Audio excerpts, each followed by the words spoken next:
ਵਾਹਿਗੁਰੂ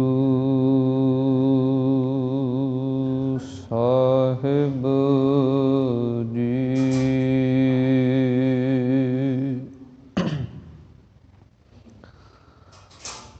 ਇੱਕ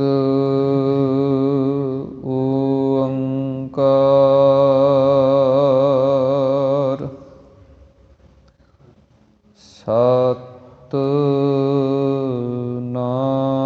ਸਤਿਨਾਮ ਕਰਤਾ ਪੁਰਖ ਨਿਰਭਉ ਨਿਰਵੈਰ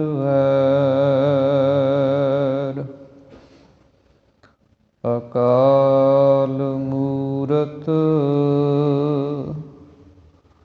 ਅਜੂਨੀ ਸੈਭੰ ਗੁਰ ਪ੍ਰਸਾਦ ਜਪ ਆਦਿ ਸੱਚ ਜੁਗਾਦ ਸੱਚ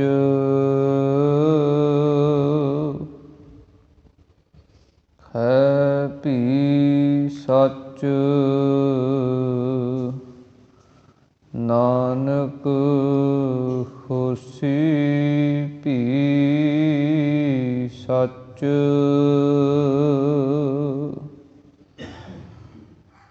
ਹਾਦਰ ਹੋਤ ਜਹਾਂ ਸਿਮਰੇ ਸੁਖ ਸਾਗਰ ਸੁਰ ਸਾਦਰ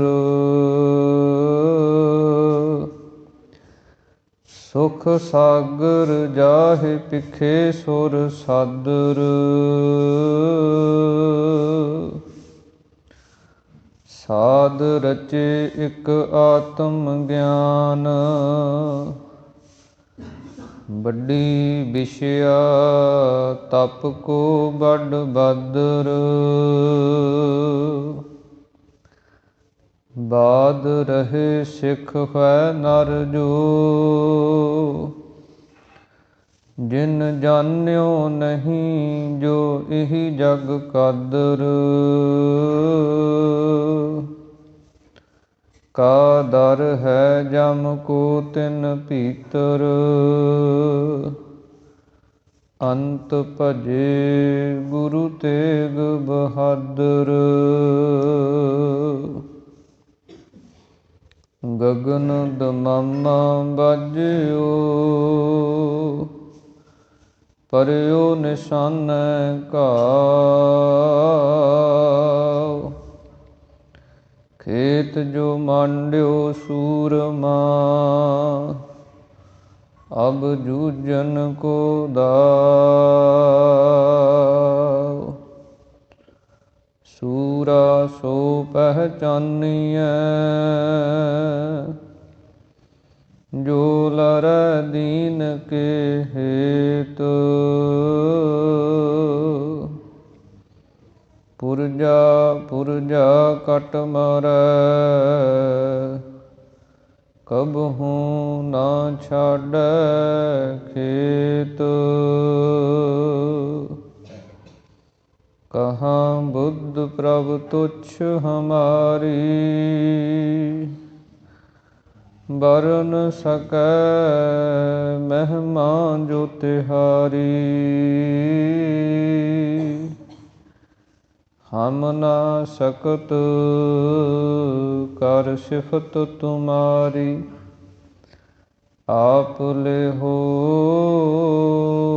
ਤੁਮ ਕਥਾ ਸੁਧਾਰੀ ਮੂਕ ਊਚਰੈ ਸ਼ਾਸਤਰ ਖਟ ਪਿੰਗ ਗਿਰਨ ਚੜ ਜਾਇ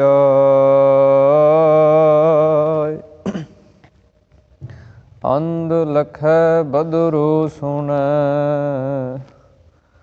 ਜਿਉ ਕਾਲ ਕਿਰਪਾ ਕਰਾਇ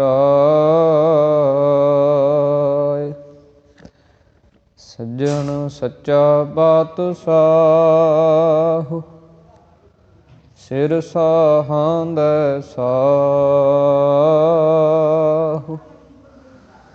ਜਿਸ ਪਾਸ ਬੈਠਿਆ ਸੋਹੀਐ ਸਭਨਾ ਦਾ ਵਿਸਾਹੂ। ਜਿਸ ਪਾਸ ਬੈਠਿਆ ਸੋਹੀਐ ਸਭਨਾ ਦਾ ਵਿਸਾਹੂ। ਵਾਹਿਗੁਰੂ ਸਾਹਿਬ ਜੀ। ਸੋਰਠ ਮਹੱਲਾ ਨਾਵਾ। ਮਨ ਰੇ ਕੌਣ ਕੁਮਤਿ ਤੈ ਲੀਨੀ। ਪਰ ਦਾਰਾ ਨਿੰਦਿਆ ਰਸ ਰਚਿਓ। ਰਾਮ ਭਗਤ ਨਹਿ ਕੀਨੀ। ਮਨ ਰੇ ਕੌਣ ਕੁਮਤਿ ਤੈ ਲੀਨੀ। ਪਰ ਦਾਰਾ ਨਿੰਦਿਆ ਰਸ ਰਚਿਓ। ਰਾਮ ਭਗਤ ਨਹਿ ਕੀਨੀ। ਰਹਾਉ ਮੁਕਤ ਪੰਥ ਜਾਣਿਓ ਤੈ ਨਾਹਨ। ਧਨ ਜੋਰਨ ਕੋ ਧਾਇਆ।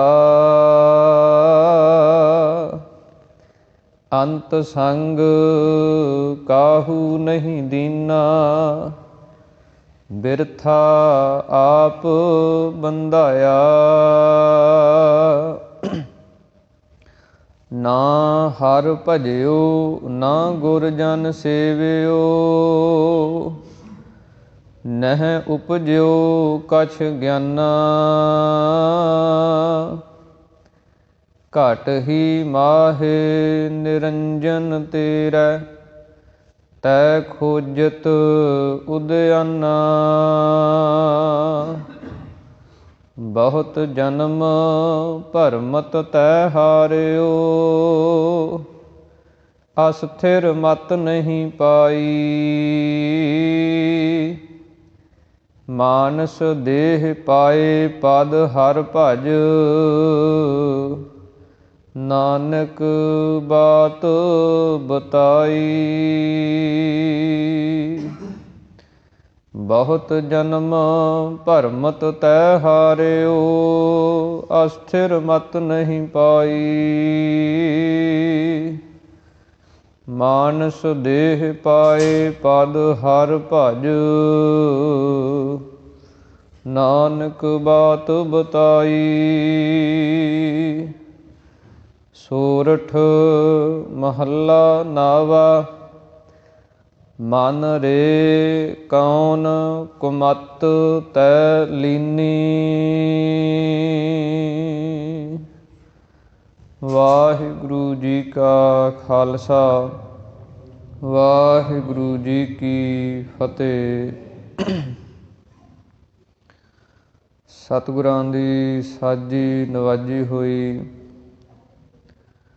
ਪਰਮ ਸਨਮਾਨ ਅਤੇ ਸਤਿਕਾਰਯੋਗ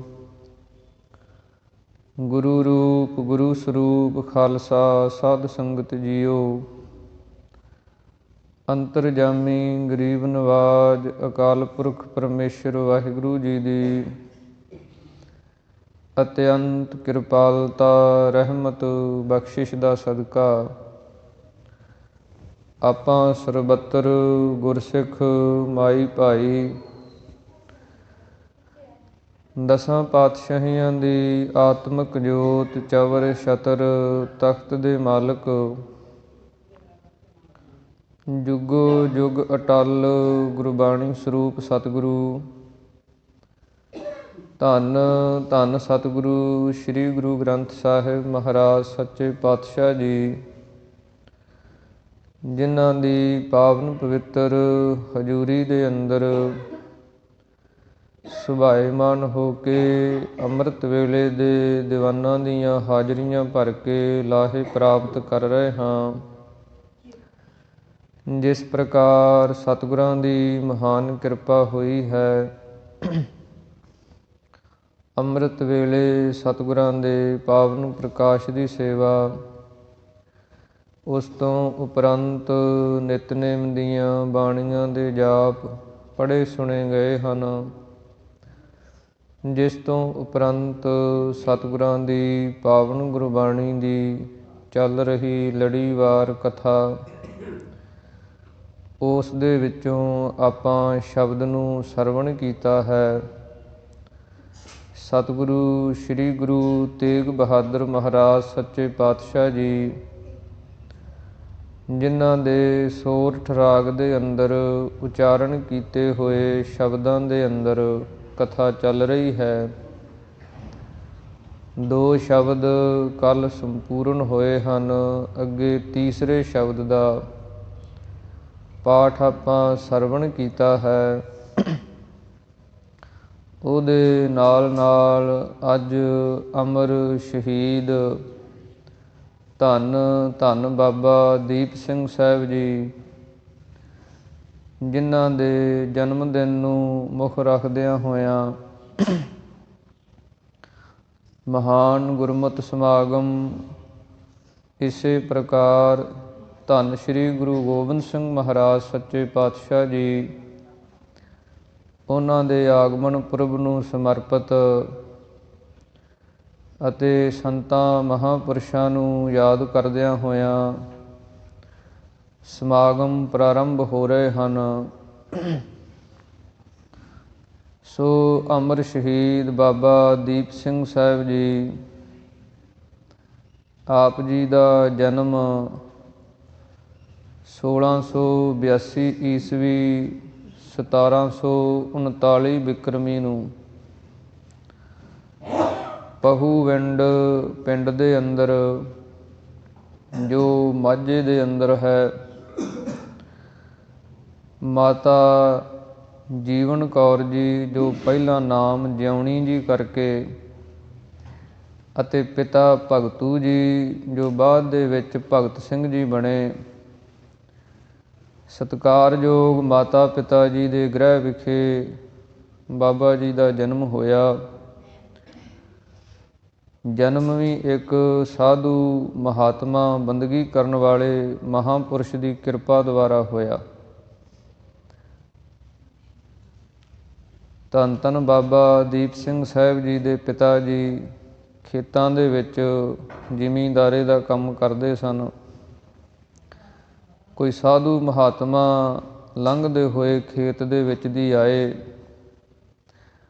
ਅਤੇ ਉਹਨਾਂ ਦੀ ਬੜੀ ਸੇਵਾ ਆਪ ਜੀ ਦੇ ਪਿਤਾ ਜੀ ਨੇ ਕੀਤੀ, ਅਤੇ ਉਹਨਾਂ ਨੇ ਪ੍ਰਸੰਨ ਹੋ ਕੇ ਬਚਨ ਕੀਤਾ ਕਿ ਤੁਹਾਡੇ ਘਰ ਦੇ ਅੰਦਰ ਇੱਕ ਸਪੁੱਤਰ ਪੈਦਾ ਹੋਏਗਾ, ਜਿਸ ਦਾ ਨਾਮ ਤੁਸੀਂ ਦੀਪ ਕਰਕੇ ਰੱਖਣਾ ਹੈ।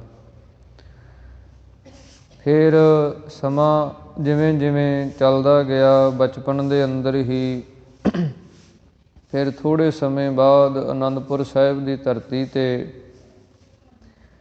ਸ਼੍ਰੀ ਗੁਰੂ ਗੋਬਿੰਦ ਸਿੰਘ ਮਹਾਰਾਜ ਸੱਚੇ ਪਾਤਸ਼ਾਹ ਜੀ ਦੇ ਦਰਸ਼ਨ ਦਿਦਾਰੇ ਕਰਨ ਵਾਸਤੇ ਪਰਿਵਾਰ ਪਹੁੰਚਿਆ। ਉੱਥੇ ਫਿਰ ਅਨੰਦਪੁਰ ਸਾਹਿਬ ਦੀ ਧਰਤੀ 'ਤੇ ਹੀ ਬਾਬਾ ਦੀਪ ਸਿੰਘ ਸਾਹਿਬ ਜੀ ਨੇ ਅੰਮ੍ਰਿਤ ਪਾਨ ਕੀਤਾ ਅਤੇ ਦੀਪ ਤੋਂ ਨਾਮ ਦੀਪ ਸਿੰਘ ਰੱਖਿਆ ਗਿਆ। ਆਪ ਜੀ ਨੇ ਬੜੀ ਭਾਰੀ ਵਿੱਦਿਆ, ਅਰਬੀ ਫਾਰਸੀ ਦੀ, ਸੰਸਕ੍ਰਿਤ ਦੀ, ਸਭ ਤਰ੍ਹਾਂ ਦੀ ਵਿੱਦਿਆ ਉਸ ਨੂੰ ਪ੍ਰਾਪਤ ਕੀਤਾ। ਉਹਦੇ ਨਾਲ ਜੋ ਘੋੜਸਵਾਰੀ, ਨੇਜੇਬਾਜ਼ੀ, ਤਲਵਾਰ ਦੀ ਵਿੱਦਿਆ, ਜੰਗੀ ਵਿੱਦਿਆ ਜਿਹੜੀ ਹੈ, ਉਹਨੂੰ ਵੀ ਆਪਣੇ ਜੀਵਨ ਦੇ ਅੰਦਰ ਧਾਰਨ ਕੀਤਾ।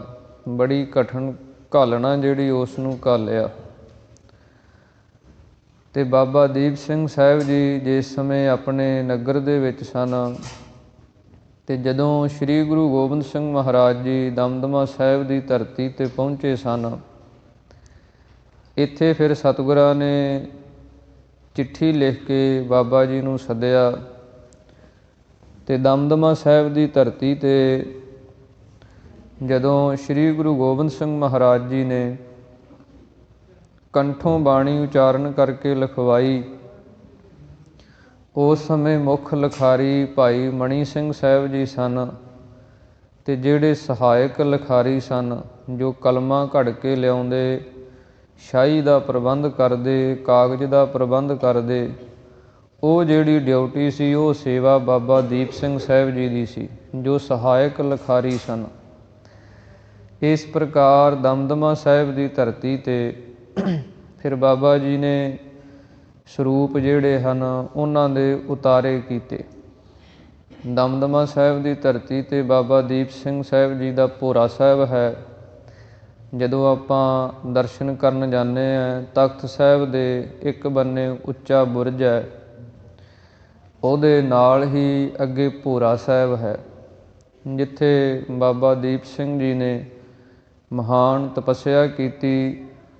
ਛੋਲੇ ਖਾ ਲੈਣੇ, ਪਾਣੀ ਪੀ ਲੈਣਾ, ਇਸੇ ਪ੍ਰਕਾਰ ਬੇਰੀਆਂ ਦੇ ਬੇਰ ਖਾ ਲੈਣੇ, ਪਾਣੀ ਪੀ ਲੈਣਾ, ਅਤੇ ਤਪ ਕਰੀ ਜਾਣਾ, ਬੰਦਗੀ ਕਰੀ ਜਾਣੀ, ਬਾਣੀ ਪੜ੍ਹੀ ਜਾਣੀ। ਇੱਥੇ ਹੀ ਬਾਬਾ ਦੀਪ ਸਿੰਘ ਸਾਹਿਬ ਜੀ ਨੇ 4 ਸਰੂਪਾਂ ਦੇ ਉਤਾਰੇ ਕੀਤੇ, ਜੋ ਫਿਰ ਤਖਤਾਂ 'ਤੇ ਸੁਭਾਏਮਨ ਕੀਤੇ, ਜਿਨ੍ਹਾਂ ਦੇ ਦਰਸ਼ਨ ਅੱਜ ਵੀ ਤਖਤ ਸਾਹਿਬਾਨਾਂ 'ਤੇ ਕਰਾਏ ਜਾਂਦੇ ਹਨ। ਇਸੇ ਪ੍ਰਕਾਰ ਇੱਕ ਸਰੂਪ ਬਾਬਾ ਜੀ ਨੇ ਅਰਬੀ ਭਾਸ਼ਾ ਦੇ ਅੰਦਰ ਲਿਖਿਆ। ਇਸ ਪ੍ਰਕਾਰ ਫਿਰ ਦਮਦਮਾ ਸਾਹਿਬ ਦੀ ਧਰਤੀ 'ਤੇ ਰਹਿੰਦਿਆਂ ਹੋਇਆਂ ਆਪ ਜੀ ਨੇ ਭਾਰੀ ਕਲਮ ਦੀ ਸੇਵਾ ਜਿਹੜੀ ਹੈ ਉਹ ਕੀਤੀ। ਕਲਮ ਦੇ ਨਾਲ ਗੁਰੂ ਕੀਆਂ ਪਾਵਨ ਬਾਣੀ ਦੀਆਂ ਪੋਥੀਆਂ ਲਿਖਣੀਆਂ, ਇਸੇ ਪ੍ਰਕਾਰ ਛੋਟੇ ਗੁਟਕੇ ਲਿਖਣੇ, ਸੰਗਤਾਂ ਦੇ ਵਿੱਚ ਵੰਡਣੇ ਕਿ ਬਾਣੀ ਪੜ੍ਹੋ, ਕਿ ਬਾਣੀ ਪੜ੍ਹ ਕੇ ਆਪਣੇ ਜੀਵਨ ਨੂੰ ਸਫਲ ਬਣਾਓ। ਇੱਥੇ ਹੀ ਫਿਰ ਬਾਬਾ ਜੀ ਨੇ ਵਿਦਿਆਰਥੀਆਂ ਨੂੰ ਵਿੱਦਿਆ ਜਿਹੜੀ ਉਹ ਵੰਡੀ। ਇਸ ਪ੍ਰਕਾਰ ਫਿਰ ਜਦੋਂ ਸ੍ਰੀ ਗੁਰੂ ਗੋਬਿੰਦ ਸਿੰਘ ਮਹਾਰਾਜ ਜੀ ਨੇ ਹਜ਼ੂਰ ਸਾਹਿਬ ਦੀ ਧਰਤੀ 'ਤੇ ਮਾਧੋ ਦਾਸ ਬੈਰਾਗੀ, ਜਿਸ ਨੂੰ ਬੰਦਾ ਸਿੰਘ ਬਹਾਦਰ ਬਣਾ ਕੇ ਅੰਮ੍ਰਿਤਪਾਨ ਕਰਾ ਕੇ 5 ਸਿੰਘਾਂ ਦੀ ਅਗਵਾਈ ਦੇ ਵਿੱਚ ਪੰਜਾਬ ਨੂੰ ਤੋਰਿਆ, ਅਤੇ ਬਾਬਾ ਬੰਦਾ ਸਿੰਘ ਬਹਾਦਰ ਜੀ ਨੇ ਫਿਰ ਜਿਹੜਾ ਕੋਈ ਜ਼ੁਲਮ ਸੀ, ਜਿਨ੍ਹਾਂ ਨੇ ਅਤਿਆਚਾਰ ਕੀਤੇ ਸੀ, ਉਹਨਾਂ ਤੋਂ ਬਦਲੇ ਲੈਣੇ ਸ਼ੁਰੂ ਕੀਤੇ, ਅਤੇ ਹਰਿਆਣੇ ਦੇ ਵੱਲੋਂ ਸਮਾਣਾ, ਛੱਤ, ਬਨੂੜ, ਇਸੇ ਪ੍ਰਕਾਰ ਇਹ ਸਾਰੇ ਇਲਾਕੇ ਫਤਿਹ ਕੀਤੇ। ਅਤੇ ਉਸ ਸਮੇਂ ਬਾਬਾ ਬੰਦਾ ਸਿੰਘ ਬਹਾਦਰ ਜੀ ਨੇ ਪੰਜਾਬ ਵੱਲ ਨੂੰ ਚਿੱਠੀਆਂ ਲਿਖੀਆਂ ਕਿ ਖਾਲਸੇ ਫੌਜ ਦੇ ਅੰਦਰ ਸ਼ਾਮਲ ਹੋਵੋ, ਖਾਲਸੇ ਫੌਜ ਦੀ ਗਿਣਤੀ ਵਧੇ ਅਤੇ ਮਦਦ ਕਰੋ। ਉਸ ਸਮੇਂ ਬਾਬਾ ਦੀਪ ਸਿੰਘ ਸਾਹਿਬ ਜੀ ਇੱਥੋਂ ਮਾਲਵੇ ਦੀ ਧਰਤੀ ਤੋਂ ਜਥਾ ਲੈ ਕੇ ਬਾਬਾ ਬੰਦਾ ਸਿੰਘ ਬਹਾਦਰ ਦੇ ਨਾਲ ਜਾਂਦੇ ਰਹੇ, ਜੰਗਾਂ ਯੁੱਧਾਂ ਦੇ ਸਮੇਂ ਸਹਾਇਤਾ ਕਰਦੇ ਰਹੇ। ਬਾਅਦ ਦੇ ਵਿੱਚ ਫਿਰ ਇੱਥੇ ਹੀ ਦਮਦਮਾ ਸਾਹਿਬ ਆ ਜਾਂਦੇ ਸਨ। ਬਾਬਾ ਜੀ ਬਾਬਾ ਦੀਪ ਸਿੰਘ ਸਾਹਿਬ ਜੀ ਦੀ ਉਮਰ ਤਕਰੀਬਨ 75-76 ਸਾਲ ਦੀ ਲਗਭਗ ਦੱਸੀ ਜਾਂਦੀ ਹੈ, ਜਿਹਦੇ ਵਿੱਚੋਂ ਆਪ ਜੀ ਨੇ ਤਕਰੀਬਨ 30-35 ਸਾਲ ਭਾਰੀ ਤਾਪੀ ਕੀਤਾ, ਬੰਦਗੀ ਕੀਤੀ ਹੈ ਪਰਮੇਸ਼ਰ ਦੀ। ਫਿਰ ਜਿਸ ਸਮੇਂ ਇੱਦਾਂ ਇਹ ਸਮਾਂ ਚੱਲਦਾ ਰਿਹਾ, ਸਮੇਂ ਦੀਆਂ ਹਕੂਮਤਾਂ ਦੇ ਨਾਲ ਜੰਗ ਯੁੱਧ ਚੱਲਦੇ ਰਹੇ। ਫਿਰ ਪਤਾ ਚੱਲਿਆ ਕਿ ਜੋ ਸਮੇਂ ਦੀਆਂ ਹਕੂਮਤਾਂ ਹਨ, ਉਹਨਾਂ ਨੇ ਹਰਿਮੰਦਰ ਸਾਹਿਬ ਦੀ ਬੇਅਦਬੀ ਕੀਤੀ ਹੈ। ਉੱਥੇ ਬੜਾ ਭਾਰੀ ਉਹਨਾਂ ਨੇ ਨੁਕਸਾਨ ਕੀਤਾ ਹੈ। ਅਤੇ ਜਦੋਂ ਖਬਰ ਬਾਬਾ ਦੀਪ ਸਿੰਘ ਸਾਹਿਬ ਜੀ ਦੇ ਪਾਸ ਪਹੁੰਚੀ, ਫਿਰ ਇੱਥੋਂ ਦਮਦਮਾ ਸਾਹਿਬ ਦੀ ਧਰਤੀ ਤੋਂ ਬਾਬਾ ਜੀ ਕੁਝ ਸਿੰਘਾਂ ਨੂੰ ਨਾਲ ਲੈ ਕੇ, ਜਥਾ ਲੈ ਕੇ ਇੱਥੋਂ ਮਾਝੇ ਵੱਲ ਨੂੰ ਤੁਰੇ, ਤਰਨ ਤਾਰਨ ਸਾਹਿਬ ਵੱਲ। ਉੱਥੋਂ ਜਾ ਕੇ ਜਿਹੜੇ ਕੋਈ ਹੋਰ ਮਾਝੇ ਦੇ ਲੜਾਕੇ ਯੋਧੇ ਸੂਰਮੇ ਸਨ, ਉਹਨਾਂ ਨੂੰ ਇਕੱਠਿਆਂ ਕੀਤਾ। ਉੱਥੋਂ ਅਰਦਾਸਾ ਸੋਧ ਕੇ ਫਿਰ ਫੌਜ ਨੂੰ ਲੈ ਕੇ ਅੰਮ੍ਰਿਤਸਰ ਸਾਹਿਬ ਨੂੰ ਚਾਲੇ ਪਾਏ, ਅਤੇ ਅੰਮ੍ਰਿਤਸਰ ਸਾਹਿਬ ਦੇ ਅੰਦਰ ਫਿਰ ਭਾਰੀ ਜੰਗ ਜਿਹੜਾ ਉਹ ਹੋਇਆ। ਜਦੋਂ ਆਪਾਂ ਦਰਸ਼ਨ ਦਿਦਾਰੇ ਕਰਨ ਜਾਂਦੇ ਹਾਂ, ਅਤੇ ਅੰਮ੍ਰਿਤਸਰ ਸਾਹਿਬ ਤੋਂ ਬਾਹਰ ਹੀ ਪਹਿਲਾਂ ਸ਼ਹੀਦਗੰਜ ਦੇ ਅਸਥਾਨ ਦੇ ਦਰਸ਼ਨ ਹੁੰਦੇ ਹੈ, ਸ਼ਹੀਦਾਂ ਦਾ ਅਸਥਾਨ। ਤੇ ਜਦੋਂ ਜੰਗ ਯੁੱਧ ਚੱਲ ਰਿਹਾ ਸੀ ਉਸ ਸਮੇਂ ਕਿਸੇ ਭਾਰੀ ਪਠਾਨ ਦੇ ਨਾਲ ਆਪ ਜੀ ਦਾ ਮੁਕਾਬਲਾ ਹੋਇਆ ਤੇ ਮੁਕਾਬਲੇ ਦੇ ਅੰਦਰ ਜੰਗ ਯੁੱਧ ਕਰਦਿਆਂ ਸਾਂਝਾ ਵਾਰ ਹੋਇਆ, ਜਿਸ ਦੇ ਨਾਲ ਜਿਹੜੇ ਸੀਸ ਸਨ ਉਹ ਧੜ ਤੋਂ ਜੁਦਾ ਹੋ ਗਏ। ਤੇ ਉਸ ਸਮੇਂ ਬਾਬਾ ਜੀ ਨੇ ਅਰਦਾਸਾ ਇਹ ਕੀਤਾ ਸੀ ਕਿ ਹਰਿਮੰਦਰ ਸਾਹਿਬ ਨੂੰ ਆਜ਼ਾਦ ਕਰਾ ਕੇ ਉੱਥੋਂ ਜ਼ੁਲਮ ਰਾਜ ਦੇ ਝੰਡੇ ਪੁੱਟ ਕੇ ਫਿਰ ਆਪਣਾ ਸਰੀਰ ਜਿਹੜਾ ਉਹ ਸ਼ਾਂਤ ਹੋਏਗਾ। ਤੇ ਉਸ ਸਮੇਂ ਜਦੋਂ ਇਹ ਭਾਣਾ ਵਾਪਰਿਆ ਤੇ ਕਿਸੇ ਸਿੰਘ ਰਾਹੀਂ ਹੋਣੀ ਜਿਹੜੀ ਆ ਉਹ ਬੋਲੀ, ਮੌਤ ਜਿਹੜੀ ਹੈ ਉਸ ਨੇ ਆਵਾਜ਼ ਮਾਰੀ ਕਿਸੇ ਸਿੰਘ ਦੇ ਰਾਹੀਂ, ਭਾਵ ਕਿ ਕਿਸੇ ਸਿੰਘ ਨੇ ਆਖਿਆ ਕਿ ਬਾਬਾ ਜੀ ਤੁਹਾਡਾ ਅਰਦਾਸਾ, ਤੁਸੀਂ ਗੁਰੂ ਕੇ ਸਨਮੁਖ ਅਰਦਾਸ ਕੀਤੀ ਸੀ ਤੇ ਹੱਲੇ ਤੇ ਹਰਿਮੰਦਰ ਸਾਹਿਬ ਦੀ ਵਾਟ ਰਹਿੰਦੀ ਹੈ। ਤੇ ਉਸੇ ਸਮੇਂ ਇੱਕ ਹੱਥ ਦੇ ਉੱਤੇ ਸੀਸ ਰੱਖ ਲਿਆ ਤੇ ਸੱਜੇ ਹੱਥ ਦੇ ਵਿੱਚ 18 ਸ਼ੇਰ ਦਾ ਖੰਡਾ ਬਾਬਾ ਦੀਪ ਸਿੰਘ ਸਾਹਿਬ ਜੀ ਨੇ ਸੀਸ ਤਲੀ ਤੇ ਰੱਖ ਕੇ ਭਾਰੀ ਜੰਗ ਯੁੱਧ ਜਿਹੜਾ ਉਸ ਨੂੰ ਕੀਤਾ। ਜਿਵੇਂ ਸਤਿਗੁਰਾਂ ਦੀ ਪਾਵਨ ਬਾਣੀ ਦੇ ਬਚਨ ਆਉਂਦੇ ਹਨ, ਜੋ ਤੋ ਪ੍ਰੇਮ ਖੇਲਣ ਕਾ ਚਾਓ, ਸਿਰ ਧਰ ਤਲੀ ਗਲੀ ਮੇਰੀ ਆਓ, ਇਤ ਮਾਰਗ ਪੈਰ ਧਰੀਜੈ, ਸਿਰ ਦੀਜੈ ਕਾਣ ਨ ਕੀਜੈ। ਇਹ ਬਾਬਾ ਦੀਪ ਸਿੰਘ ਸਾਹਿਬ ਜੀ ਨੇ ਇਹਨਾਂ ਬਚਨਾਂ ਤੇ ਮੋਹਰ ਲਾਈ ਹੈ। ਜਿੱਥੇ ਉਹਨਾਂ ਨੇ ਬੰਦਗੀ ਕਰਕੇ ਪ੍ਰੇਮ ਦੀ ਖੇਡ ਨੂੰ ਖੇਡਿਆ, ਆਪਣੇ ਹੰਕਾਰ ਦਾ ਸਿਰ ਵੱਢ ਕੇ ਤਲੀ ਤੇ ਰੱਖਿਆ, ਗੁਰੂ ਦੇ ਅੱਗੇ ਸਭ ਕੁਝ ਅਰਪਣ ਕਰ ਦਿੱਤਾ, ਉੱਥੇ ਉਹਨਾਂ ਨੇ ਪ੍ਰਤੱਖ ਰੂਪ ਦੇ ਅੰਦਰ ਵੀ ਇਹ ਜੰਗ ਯੁੱਧ ਜਿਹੜਾ ਇੱਕ ਹੱਥ ਦੇ ਉੱਤੇ ਸੀਸ ਹੈ ਤੇ ਦੂਸਰੇ ਹੱਥ ਦੇ ਵਿੱਚ ਖੰਡਾ ਹੈ, ਇਹ ਨਾਮ ਬਾਣੀ ਦੀ ਕਮਾਈ ਦੁਆਰਾ ਇਹ ਖੇਡਾਂ ਵਾਪਰਦੀਆਂ। ਜਿਨ੍ਹਾਂ ਦੀ ਕਮਾਈ ਹੁੰਦੀ ਹੈ, ਬੰਦਗੀ ਹੁੰਦੀ ਹੈ, ਉਹ ਐਸੇ ਕੌਤਕ ਕਰ ਜਾਂਦੇ ਹੈ।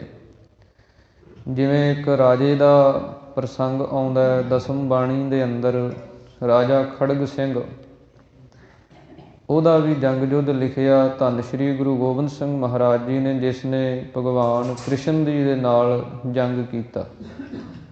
ਤੇ ਉਹਦਾ ਵੀ ਜਦੋਂ ਕਹਿੰਦੇ ਸੀਸ ਧੜ ਤੋਂ ਜੁਦਾ ਹੋ ਗਿਆ ਤੇ ਉਹ ਐਡਾ ਜਤੀ ਸਤੀ ਸੂਰਮਾ ਯੋਧਾ ਸੀ, ਉਹ ਸੀਸ ਤਲੀ ਤੇ ਲੈ ਕੇ ਲੜਿਆ।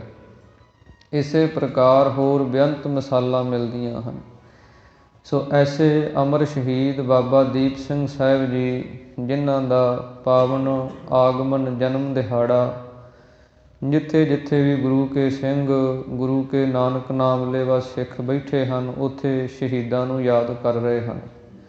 ਇਹ ਉਹਨਾਂ ਸ਼ਹੀਦਾਂ ਦੀਆਂ ਕਮਾਈਆਂ ਹਨ, ਉਹਨਾਂ ਦੇ ਡੁੱਲੇ ਖੂਨ ਦਾ ਸਦਕਾ ਅੱਜ ਪੰਜਾਬ ਦੀ ਧਰਤੀ ਆਜ਼ਾਦ ਹੈ, ਗੁਰਦੁਆਰੇ ਗੁਰੂ ਕੇ ਧਾਮ ਆਜ਼ਾਦ ਹਨ।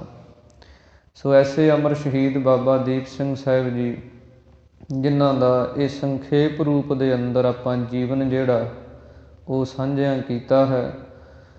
ਸੋ ਆਓ ਹੁਣ ਜੋ ਗੁਰੂ ਕੀ ਪਾਵਨ ਗੁਰਬਾਣੀ ਦੀ ਲੜੀਵਾਰ ਕਥਾ ਚੱਲ ਰਹੀ ਹੈ, ਉਸ ਪਾਵਨ ਪਵਿੱਤਰ ਸ਼ਬਦਾਂ ਦੁਆਰਾ ਆਪਾਂ ਗੁਰੂ ਕੀ ਪਾਵਨ ਬਾਣੀ ਦੀਆਂ ਵਿਚਾਰਾਂ ਨੂੰ ਸਰਵਣ ਕਰੀਏ।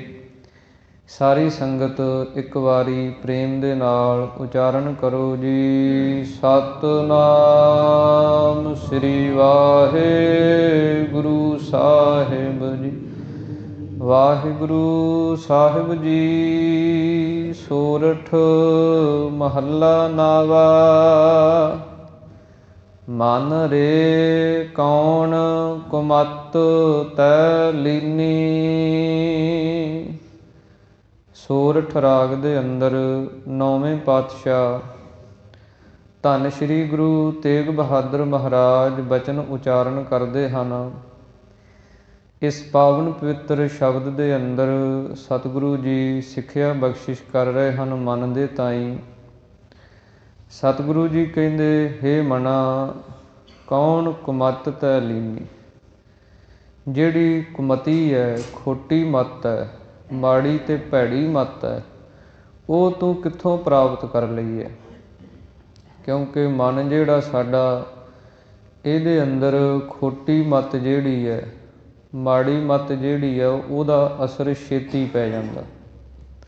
ਮਨ ਦੇ ਉੱਤੇ ਚੰਗੀ ਗੱਲ, ਚੰਗੀ ਚੀਜ਼ ਦਾ ਅਸਰ ਬਹੁਤ ਘੱਟ ਪੈਂਦਾ, ਕਿਉਂਕਿ ਮਨ ਦਾ ਰਸ ਨਹੀਂ ਬਣਦਾ, ਮਨ ਜੁੜਦਾ ਨਹੀਂ ਚੰਗੇ ਪਾਸੇ। ਅਤੇ ਮਾੜੀ ਚੀਜ਼ ਦਾ, ਮਾੜੇ ਖਿਆਲਾਂ ਦਾ ਅਸਰ ਇਹਦੇ 'ਤੇ ਬਹੁਤ ਛੇਤੀ ਪੈ ਜਾਂਦਾ। ਜਿਵੇਂ ਨਿਆਈ ਵਾਲੇ ਪਾਸੇ ਨੂੰ ਪਾਣੀ ਕਹਿੰਦੇ ਬੜੀ ਤੇਜ਼ ਰਫਤਾਰ ਨਾਲ ਭੱਜਦਾ ਨਾ, ਅਤੇ ਚੜ੍ਹਾਈ ਵਾਲੇ ਪਾਸੇ ਨੂੰ ਪਾਣੀ ਬੜਾ ਔਖਾ ਜਾਂਦਾ। ਜਦੋਂ ਨੀਵੇਂ ਪਾਸੇ ਨੂੰ ਜਾਣਾ ਹੈ, ਥੱਲੜੇ ਪਾਸੇ ਨੂੰ ਜਾਣਾ ਹੈ, ਮਾੜੇ ਖਿਆਲਾਂ ਨੂੰ ਜਾਣਾ, ਮਨ ਭੱਜ ਕੇ ਜਾਂਦਾ। ਪਰ ਜਦੋਂ ਚੰਗੇ ਕੰਮ ਵਾਸਤੇ, ਚੰਗੇ ਖਿਆਲਾਂ ਨੂੰ ਸੋਚਣਾ ਹੋਵੇ, ਫਿਰ ਮਨ ਜਿਹੜਾ ਬੜਾ ਔਖਾ ਹੁੰਦਾ, ਬੜਾ ਕਠਿਨ ਲੱਗਦਾ ਇਹਨੂੰ ਤੁਰਨਾ। ਇਸ ਕਰਕੇ ਸਤਿਗੁਰੂ ਜੀ ਕਹਿੰਦੇ, ਮਨਾ ਤੂੰ ਇਹ ਖੋਟੀ ਮੱਤ ਜਿਹੜੀ ਹੈ ਉਹ ਕਿੱਥੋਂ ਲੈ ਲਈ ਹੈ? ਮਨ ਨੂੰ ਧੀਰਜ ਦੇਣ ਵਾਸਤੇ, ਮਨ ਨੂੰ ਸ਼ਕਤੀ ਦੇਣ ਵਾਸਤੇ, ਮਨ ਨੂੰ ਚੰਗੇ ਪਾਸੇ ਤੋਰਨ ਵਾਸਤੇ ਸਤਿਗੁਰੂ ਜੀ ਸਿੱਖਿਆ ਬਖਸ਼ਿਸ਼ ਕਰਦੇ ਹਨ। ਸੰਸਾਰ ਦੇ ਅੰਦਰ 4 ਤਰ੍ਹਾਂ ਦੀ ਮੱਤ ਜਿਹੜੀ ਉਹ ਚੱਲਦੀ ਹੈ, ਜਿਸ ਨੂੰ ਵਿਦਵਾਨਾਂ ਨੇ ਨਾਮ ਦਿੱਤੇ ਹਨ। ਇੱਕ ਦਾ ਨਾਮ ਹੈ ਅਨਮਤ, ਇੱਕ ਦਾ ਨਾਮ ਹੈ ਮਨਮਤ, ਇੱਕ ਦਾ ਨਾਮ ਹੈ ਦੁਰਮਤ, ਅਤੇ ਇੱਕ ਹੈ ਗੁਰਮਤ। ਇਹ 4 ਤਰ੍ਹਾਂ ਦੀ ਮੱਤ ਜਿਹੜੀ ਹੈ ਉਹ ਸੰਸਾਰ ਦੇ ਅੰਦਰ ਚੱਲਦੀ ਹੈ। ਸਤਿਗੁਰੂ ਜੀ ਕਹਿੰਦੇ, ਇੱਕ ਤਾਂ ਉਹ ਲੋਕ ਹਨ ਜਿਹੜੇ ਅਨਮਤੀਏ ਹਨ, ਅਨਮਤ। ਅਨ ਦਾ ਅਰਥ ਹੁੰਦਾ ਹੋਰ ਦੀ ਮੱਤ, ਕਿਸੇ ਹੋਰ ਦੀ ਮੱਤ 'ਤੇ ਚੱਲੀ ਜਾਣਾ, ਆਪ ਨਾ ਸੋਚਣਾ, ਨਾ ਸਮਝਣਾ, ਨਾ ਵਿਚਾਰਨਾ। ਜਿਵੇਂ ਕੋਈ ਕਹੀ ਜਾਂਦਾ ਬਸ ਉਸੇ ਮਗਰ ਹੀ ਲੱਗੇ ਰਹਿਣਾ, ਇਹ ਨਹੀਂ ਵੇਖਣਾ ਕਿ ਚੰਗਾ ਹੈ ਜਾਂ ਮਾੜਾ ਹੈ, ਬਸ ਜਿਵੇਂ ਉਹਨੇ ਕਹਿ ਦਿੱਤਾ ਉਵੇਂ ਕਰੀ ਜਾਣਾ। ਇਹ ਹੈ ਅਨਮਤ। ਇਸੇ ਪ੍ਰਕਾਰ ਦੂਜੀ ਹੈ ਮਨਮਤ, ਕਿ ਮਨ ਦੇ ਮਤ ਅਨੁਸਾਰ ਚੱਲੀ ਜਾਣਾ। ਜੋ ਮਨ ਨੇ ਕਿਹਾ ਉਹ ਕਰ ਲੈਣਾ, ਜੋ ਮਨ ਨੇ ਇੱਛਾ ਕੀਤੀ ਉਹ ਖਾ ਲੈਣਾ, ਜੋ ਮਨ ਨੇ ਕਿਹਾ ਉਹ ਬੋਲ ਲਿਆ, ਜੋ ਮਨ ਨੇ ਕਿਹਾ ਉਹ ਪਹਿਨ ਲਿਆ। ਚੰਗੇ ਮਾੜੇ ਦੀ ਵਿਚਾਰ ਨਹੀਂ ਕੀਤੀ, ਮਨ ਦੇ ਮਗਰ ਹੀ ਲੱਗਿਆ ਰਿਹਾ, ਇਹਨੂੰ ਮਨਮਤ ਕਹਿੰਦੇ ਆ। ਇਸੇ ਪ੍ਰਕਾਰ ਤੀਜੀ ਹੈ ਦੁਰਮਤ, ਖੋਟੀ ਮੱਤ, ਕਿ ਹਰ ਸਮੇਂ ਹੀ ਮਾੜਾ ਸੋਚੀ ਜਾਣਾ, ਮਾੜਾ ਕਰੀ ਜਾਣਾ, ਮਾੜਾ ਵੇਖੀ ਜਾਣਾ, ਮਾੜਾ ਹੀ ਬੋਲੀ ਜਾਣਾ। ਇਸ ਨੂੰ ਦੁਰਮਤ ਆਖਿਆ ਜਾਂਦਾ, ਖੋਟੀ ਅਤੇ ਭੈੜੀ ਮੱਤ। ਚੌਥੀ ਹੈ ਗੁਰਮਤ, ਜਿਹੜੀ ਗੁਰੂ ਦੀ ਮੱਤ ਹੈ। ਇਹ ਗੁਰੂ ਕੀ ਮੱਤ ਜਿਹੜੀ ਹੈ, ਇਹਦੇ ਅਨੁਸਾਰ ਜਦੋਂ ਜੀਵ ਚੱਲਦਾ ਹੈ, ਜਦੋਂ ਇਸ ਮੱਤ ਨੂੰ ਧਾਰਨ ਕਰਦਾ ਹੈ, ਅਤੇ ਫਿਰ ਸਤਿਗੁਰੂ ਜੀ ਕਹਿੰਦੇ ਮਨ ਜਿਹੜਾ ਉਹ ਚੰਗੇ ਪਾਸੇ ਵੱਲ ਤੁਰਦਾ, ਜਿਸ ਨੂੰ ਸਤਿਗੁਰਾਂ ਨੇ ਆਪਣੀ ਪਾਵਨ ਬਾਣੀ ਅੰਦਰ ਉਚਾਰਨ ਕੀਤਾ ਹੈ, ਗੁਰ ਕੀ ਮੱਤ ਤੂੰ ਲੇਹ ਇਆਨੇ, ਭਗਤ ਬਿਨਾ ਬਹੁ ਡੂਬੇ ਸਿਆਨੇ। ਸਤਿਗੁਰੂ ਜੀ ਕਹਿੰਦੇ ਤੂੰ ਗੁਰੂ ਦੀ ਮੱਤ ਜਿਹੜੀ ਹੈ ਨਾ ਉਹਨੂੰ ਧਾਰਨ ਕਰ। ਗੁਰੂ ਦੀ ਮੱਤ ਤੋਂ ਬਿਨਾਂ ਬੜੇ ਵੱਡੇ ਵੱਡੇ ਸਿਆਣਪਾਂ ਵਾਲੇ, ਚਤਰਾਈਆਂ ਵਾਲੇ, ਉਹ ਵੀ ਡੁੱਬ ਗਏ ਸੰਸਾਰ ਦੇ ਅੰਦਰ। ਇਸ ਕਰਕੇ ਸਤਿਗੁਰੂ ਜੀ ਕਹਿੰਦੇ ਮਨ ਨੂੰ ਗੁਰੂ ਕੀ ਮੱਤ ਜਿਹੜੀ ਹੈ ਨਾ ਉਹ ਸਿਖਾਉਣੀ ਹੈ, ਗੁਰਮਤਿ ਸਿਖਾਉਣੀ ਹੈ। ਜੋ ਸਤਿਗੁਰਾਂ ਨੇ ਸਾਨੂੰ ਉਪਦੇਸ਼ ਦਿੱਤੇ ਹੈ ਬਾਣੀ ਦੁਆਰਾ, ਇਤਿਹਾਸ ਦੁਆਰਾ, ਇਸੇ ਪ੍ਰਕਾਰ ਸਾਨੂੰ ਰਹਿਤਾਂ ਬਖਸ਼ਿਸ਼ ਕੀਤੀਆਂ, ਕੁਰੈਤਾਂ ਤੋਂ ਬਚਾਇਆ, ਔਗਣਾਂ ਨੂੰ ਛੁਡਾਇਆ, ਉਹ ਸਾਰੀਆਂ ਚੀਜ਼ਾਂ ਹੀ ਗੁਰਮਤਿ ਹਨ। ਰਹਿਤਨਾਮੇ ਬਖਸ਼ਿਸ਼ ਕੀਤੇ ਹੈ, ਉਹ ਸਾਰੀਆਂ ਚੀਜ਼ਾਂ ਨੂੰ ਧਾਰਨ ਕਰ ਲੈਣਾ, ਉਹ ਸਤਿਗੁਰੂ ਜੀ ਕਹਿੰਦੇ ਗੁਰਮਤਿ ਹੈ। ਅਤੇ ਉਹਦੇ ਅਨੁਸਾਰ ਆਪਣੇ ਮਨ ਨੂੰ ਚਲਾਉਣਾ। ਅਤੇ ਫਿਰ ਸਤਿਗੁਰੂ ਜੀ ਕਹਿੰਦੇ ਇਹ ਮਨ ਦੇ ਅੰਦਰ ਚੰਗੀ ਜਿਹੜੀ ਸਿੱਖਿਆ ਹੈ, ਸ਼ੁਭ ਵਿਚਾਰਾਂ ਜਿਹੜੀਆਂ ਉਹ ਪੈਦਾ ਹੁੰਦੀਆਂ। ਤਾਂ ਸਤਿਗੁਰੂ ਜੀ ਉਚਾਰਨ ਕਰਦੇ ਹਨ, ਮਨ ਰੇ ਕੌਣ ਕੁਮੱਤ ਤੈ ਲੀਨੀ। ਹੇ ਮੇਰੇ ਮਨਾ, ਤੂੰ ਇਹ ਜਿਹੜੀ ਖੋਟੀ ਮੱਤ ਹੈ ਉਹ ਕਿੱਥੋਂ ਪ੍ਰਾਪਤ ਕਰ ਲਈ ਹੈ, ਕਿੱਥੋਂ ਤੂੰ ਗ੍ਰਹਿਣ ਕਰ ਲਈ ਹੈ। ਪਰ ਦਾਰਾ ਨਿੰਦਿਆ ਰਸ ਰਚਿਓ, ਰਾਮ ਭਗਤ ਨਹਿ ਕੀਨੀ। ਸਤਿਗੁਰੂ ਜੀ ਉਚਾਰਨ ਕਰਦੇ ਹਨ ਕਿ ਜੇ ਜੀਵ ਸਵਾਲ ਕਰੇ ਕਿ ਖੋਟੀ ਮੱਤ ਕਿੱਦਾਂ ਦੀ ਹੁੰਦੀ ਹੈ, ਜਿਹੜੀ ਕੁਮੱਤ ਹੈ, ਖੋਟੀ ਮੱਤ ਹੈ, ਉਹਦਾ ਲੱਛਣ ਕੀ ਹੈ, ਉਹ ਕਿੱਦਾਂ ਦੀ ਹੁੰਦੀ ਹੈ, ਤਾਂ ਸਤਿਗੁਰੂ ਜੀ ਕਹਿੰਦੇ ਪਰ ਦਾਰਾ ਨਿੰਦਿਆ ਰਸ ਰਚਿਓ। ਪਰਦਾਰਾ ਜੋ ਪਰਾਈਆਂ ਇਸਤਰੀਆਂ ਹਨ, ਪਰਾਇਆ ਰੂਪ ਹੈ, ਉਸ ਨੂੰ ਤੱਕਣਾ।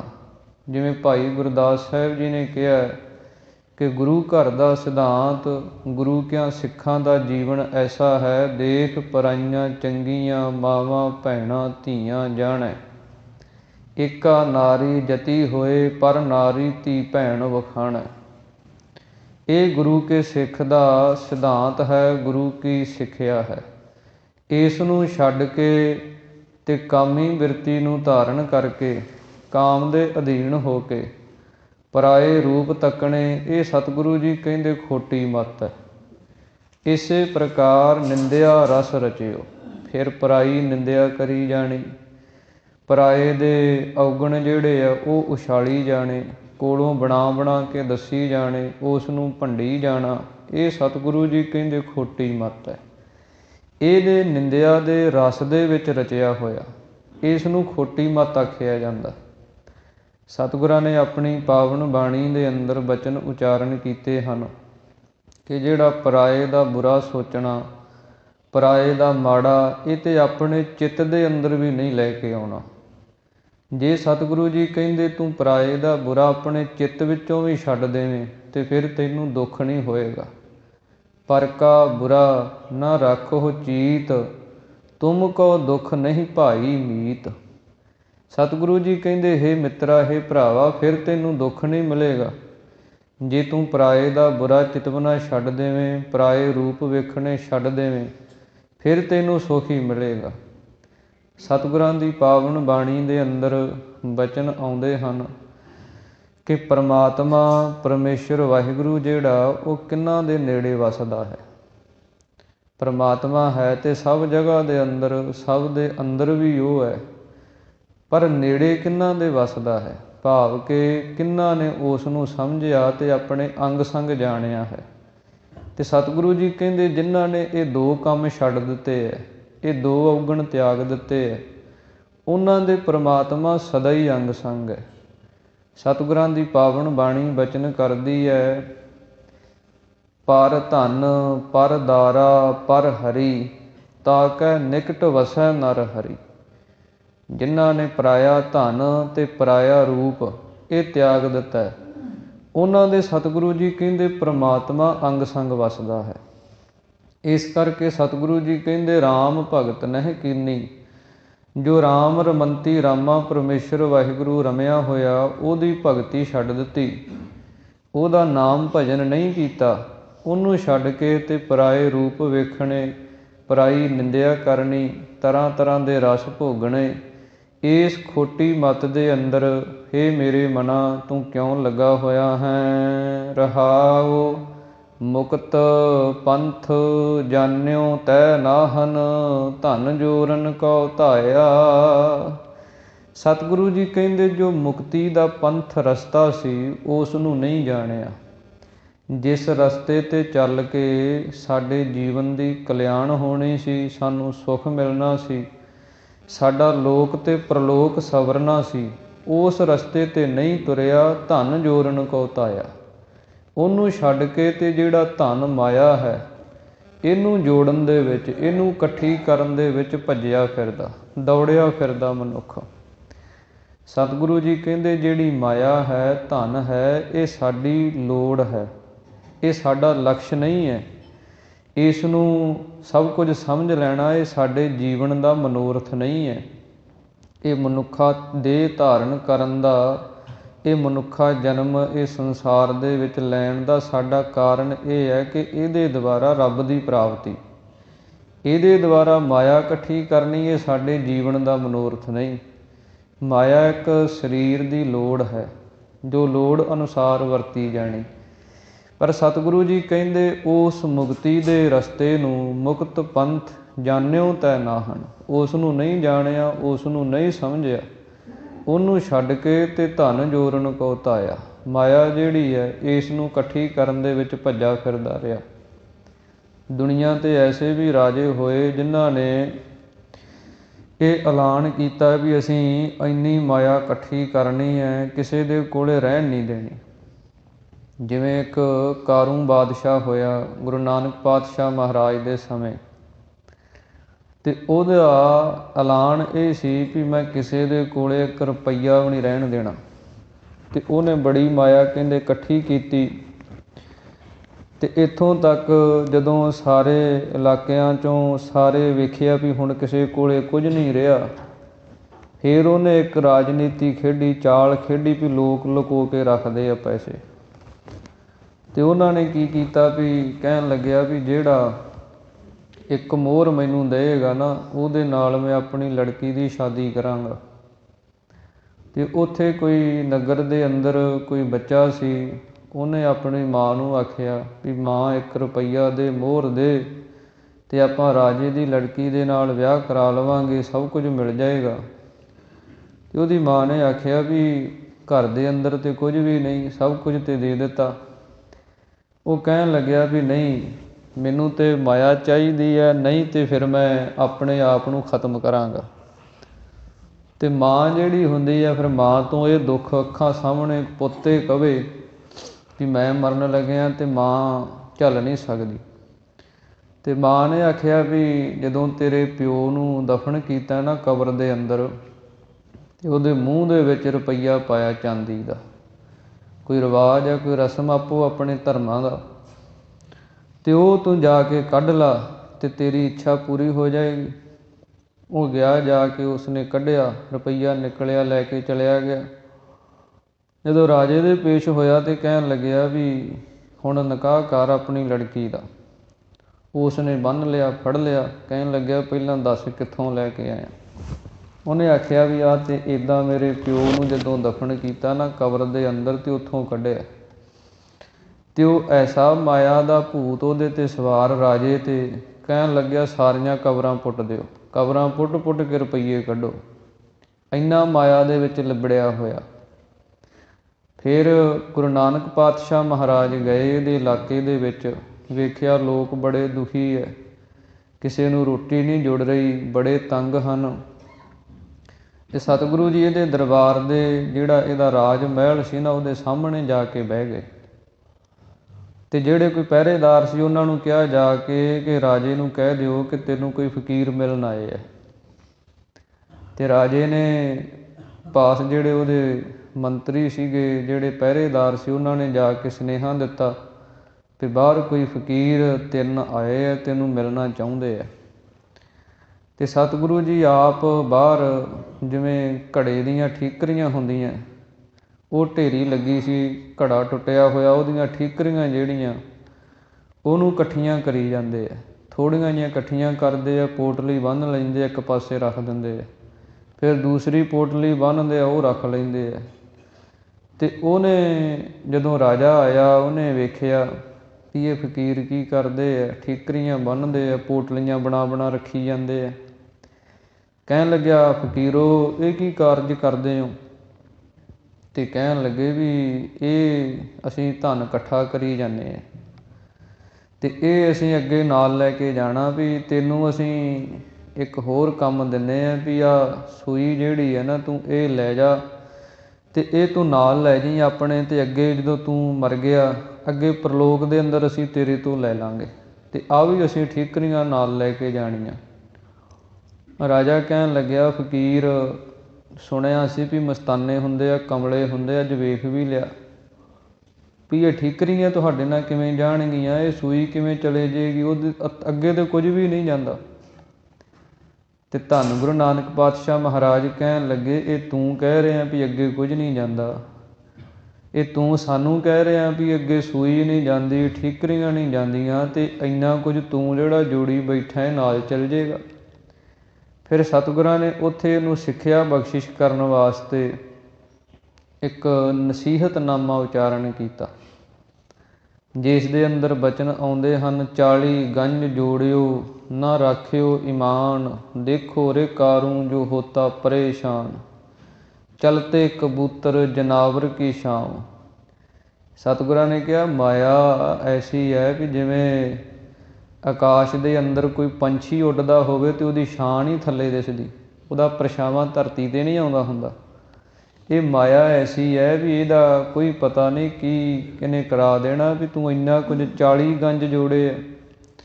ਗੰਜ ਕਹਿੰਦੇ ਆ ਮਾਇਆ ਦੇ ਢੇਰ ਨੂੰ, ਉਹਦੀ ਕੋਈ ਮਿਣਤੀ ਹੈ, ਉਹਦੀ ਕੋਈ ਗਿਣਤੀ ਦੱਸੀ ਹੈ ਗ੍ਰੰਥਾਂ ਦੇ ਅੰਦਰ ਵੀ ਐਡਾ ਢੇਰ ਲੱਗ ਜੇ ਤੇ ਇੱਕ ਗੰਜ ਬਣਦਾ।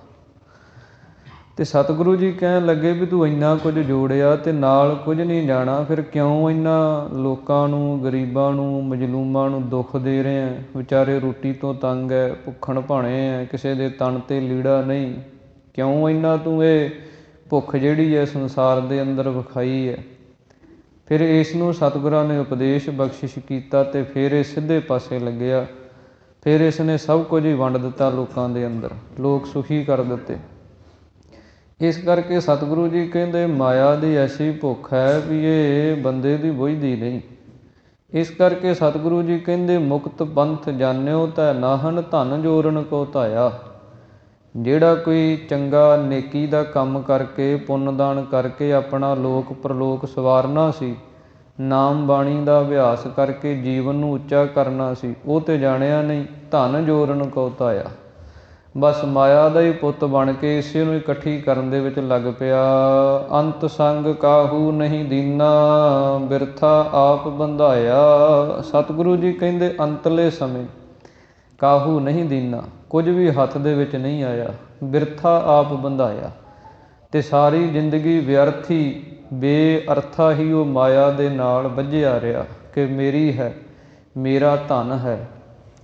ਜਿਵੇਂ ਸਤਿਗੁਰਾਂ ਨੇ ਆਪਣੀ ਪਾਵਨ ਬਾਣੀ ਦੇ ਅੰਦਰ ਬਚਨ ਉਚਾਰਨ ਕੀਤੇ ਹਨ ਕਿ ਲੰਕਾ ਗੜ ਸੋਨੇ ਕਾ ਭਇਆ, ਮੂਰਖ ਰਾਵਣ ਕਿਆ ਲੈ ਗਿਆ।